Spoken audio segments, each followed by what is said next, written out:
live in a time where telling the truth is a revolutionary act. We have to take action and spread the word. The hour is at hand. This segment sponsored by Asset Preservation Institute.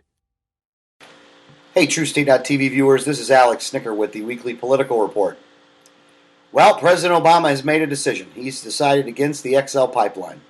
He says that he hasn't had enough time, or his department hasn't had enough time, to look at the environmental impact of this pipeline and what it would do to the area that it's going through.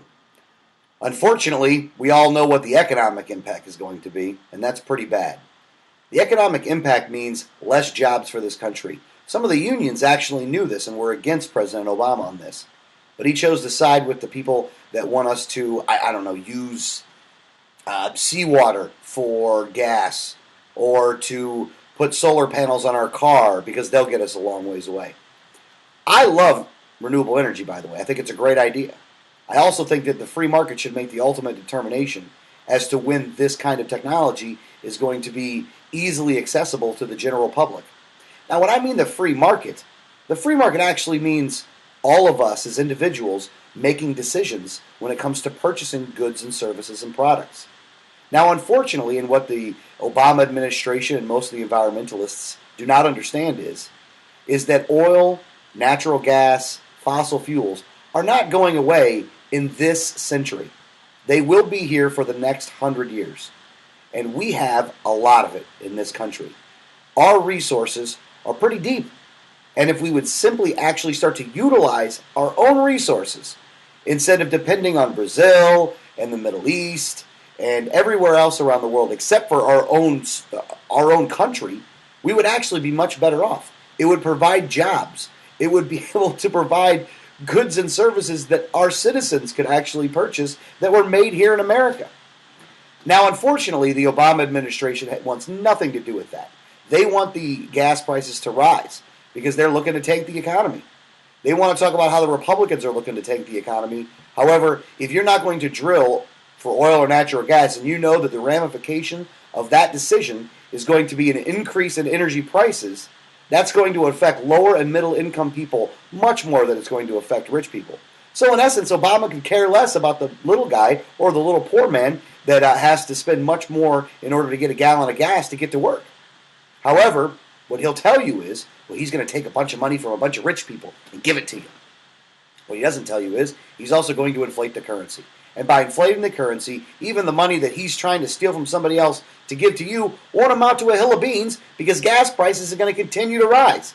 We're going to see $4 a gallon gas here in this country before the year's out. Approving this pipeline would have stopped that from happening because the futures market, the people that are looking at this, would have decided that, well, looks like America might be getting serious about actually doing something about the energy problem that they have in this country. Unfortunately, with Obama, the socialist in chief that we currently have in office right now, that just ain't going to happen. Now, what we really need, and what would be the best thing we could do in this country, is an all-of-the-above energy approach. You do hear some Republicans talking about it, even though when they were in charge, they didn't really do anything about it either, because they're just placating to what people are looking for instead of actually doing it. Again, the Department of Energy is a complete failure. We need to eliminate that department. Only vote for people that are willing to eliminate that department on a federal level. We need all types of energy out of this country. It will create millions of jobs that we desperately need in this country right now, because we have more people unemployed than they even want to admit. They'll give you numbers like 9%, when in actuality it's a lot closer to 20%, and it has been for some time.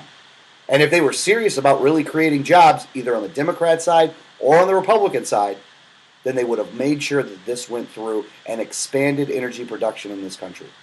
Unfortunately, we're going to have to wait until libertarians get in charge. Again, this is Alex Snicker with the Weekly Political Report.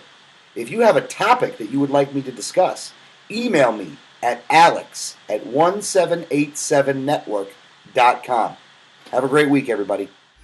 We live in a time where telling the truth is a revolutionary act. We have to take action and spread the word. The hour is at hand. You're tuned in to TrueState.tv.